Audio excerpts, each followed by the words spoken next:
Hello, അപ്പം നമ്മൾ റൂമിൽ വന്ന് കുളിച്ച് ഫ്രഷ് ആയിട്ട് ഇപ്പം നമ്മൾ ഫുഡ് കഴിക്കാൻ വേണ്ടിയിട്ട് പോവുകയാണ് കേട്ടോ. ഫുഡ് കഴിക്കാൻ വേണ്ടിയിട്ട് നമ്മൾ കയറിയത് ചാർക്കോളിലായിരുന്നു. ഞങ്ങൾ എപ്പോൾ എറണാകുളത്ത് വന്നാലും ഫുഡ് കഴിക്കാൻ കയറുന്നത് ചാർക്കോളിലായിരിക്കും കേട്ടോ. എറണാകുളത്ത് വർക്ക് ചെയ്തുകൊണ്ടിരുന്ന സമയത്ത് ഞാനും എൻ്റെ ഫ്രണ്ട് റിച്ചിയും എപ്പോഴും ഫുഡ് കഴിക്കാൻ കയറിക്കൊണ്ടിരുന്ന സ്ഥലം കൂടിയായിരുന്നു ചാർക്കോട്. അപ്പോൾ ഈ ഉപ്പിലിട്ടതൊക്കെ ഇങ്ങനെ നിരത്തി വെച്ചിരിക്കുന്നത് നമ്മുടെ മറൈൻ ഡ്രൈവിലാണ് നമ്മളിപ്പോൾ എത്തിയിരിക്കുന്നത്. മറൈൻ ഡ്രൈവ് നമുക്ക് സുപരിചിതമാണെങ്കിലും നമ്മുടെ കുഞ്ഞിന് അങ്ങനെയല്ലല്ലോ. ഇവൻ ആദ്യമായിട്ടല്ലേ ഇവിടെയൊക്കെ വരുന്നത്. അങ്ങനെ ഞങ്ങൾ ഇവിടെ വന്ന് ഞങ്ങളുടെ തന്നെ ഓരോ കാര്യങ്ങളൊക്കെ പറഞ്ഞ് ഇങ്ങനെ ഇരിക്കുമായിരുന്നു. നമ്മുടെ ഫ്രണ്ട്സിനെ വിളിച്ചപ്പോൾ അവർ എത്തിക്കൊണ്ടിരിക്കുകയെന്ന് പറഞ്ഞു. അപ്പം ഞങ്ങൾ ഒരു വീഡിയോ ഒക്കെ എടുത്ത് ഫോട്ടോ ഒക്കെ എടുത്ത് അങ്ങനെ നടക്കുമായിരുന്നു. അപ്പോൾ ഇതാ ഒടുവിൽ അവർ എത്തിയിട്ടുണ്ട് കേട്ടോ. ആളെ ഉറക്കത്തിൽ നിന്ന് ഇരുന്നിട്ടിട്ട് കൊണ്ടുവന്നേ, അതുകൊണ്ടാണ് അവൻ അങ്ങനെ ഇരിക്കുന്നത്.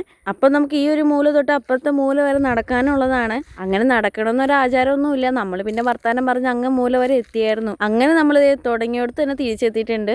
നടന്ന് മടുത്തുകൊണ്ട് തന്നെ ഒരു വെള്ളം കുടിക്കാൻ വേണ്ടിയിട്ടാണ് വന്നത്. ജോഗേഷ് ചാടി ഒരു ഉപ്പിലിട്ട പൈനാപ്പിൾ എടുത്തതാണ്. പക്ഷെ അത് ഭയങ്കര ഉപ്പായിരുന്നു, കഴിക്കാൻ പോലും പറ്റണ്ടായിരുന്നില്ല. അങ്ങനെ നമ്മുടെ കൂടെയുള്ള 2 പേര് പച്ചമാങ്ങ കുലുക്കിയാണ് എടുത്തത്. അത് സൂപ്പറായിരുന്നു കേട്ടോ. പക്ഷെ ഞാൻ സാധാ നാരങ്ങ കുടിച്ചത്.